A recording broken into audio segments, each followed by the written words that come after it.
So our job in mechanics is to predict or explain motion. As we learned a couple of videos ago, there is a very clear way of dealing with situations where the forces are constant. So I'll just remind you about that. We had the momentum principle, which describes how the momentum changes with respect to time. And we had this definition of the average velocity. And we combined them together with the idea of a constant net force, a force that does not change its direction or its magnitude. That allowed us to produce a couple of prediction equations that tell us exactly where the object is going to be and exactly how fast it's moving. These two equations are exact when you have a constant force situation. As it turns out, no situation in the real world has a constant force situation, or is a constant force situation. So this is actually approximate for most of the situations we're going to work in. However, there are a number of situations where the force changes with velocity and with position. And so when we have those kinds of issues, we're going to have to deal with predicting motion iteratively. That is, using equations like these two over very small time intervals to predict just a bit in the future. What's the new velocity? What's the new position? Do a new calculation and do another prediction. We're going to do that over and over again, and we'll get an approximate answer to where this object is and how fast it's moving. So there's a situation right here where that's the case. This is an object sitting on some ice. It's connected to a spring. Now, this situation is set up so that if I were to pull on this object to the right, the spring would pull back to the left. If I were to push on it to the left, the spring would push to the right.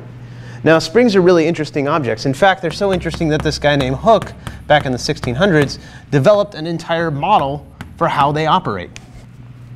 What he did was he measured all of these sort of extensions, and he found that the force that a spring exerts on an object, the vector force, is related to the springiness of the spring, which we call K, and often label it here. The stretch of the spring, so how far you are extending the spring, for example, something like that. And it is pointed in the opposite direction of the stretch. So there's a minus sign and an S hat here. The S vector actually points in the direction of the stretch. So this model right here is a model for a force, a very simple model for a force that depends on the position of the object. So we can see we're already going to have to use these ideas of iterative prediction of motion, even with systems as simple as these, a single block with a single spring. So let's walk through the idea of how you would do this. I'm not going to do a calculation. What I'm going to do is I'm just going to show you how one would set this up. So the first thing that you're going to do is you're going to calculate the net force. And you'll do that by adding up all the forces. And it could be that you have to calculate those forces that depend on position or depend on velocity. The next thing you're going to do is you're going to use the update form of the momentum principle to update the velocity. So what we'll do is we'll take this net force, and over a very small time interval, we're going to calculate the new momentum,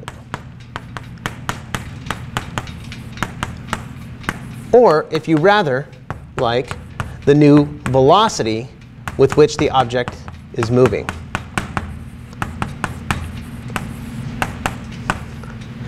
If that time interval is small enough, the average velocity is pretty close to the final velocity in that small time interval. So the next step is actually going to be to update the position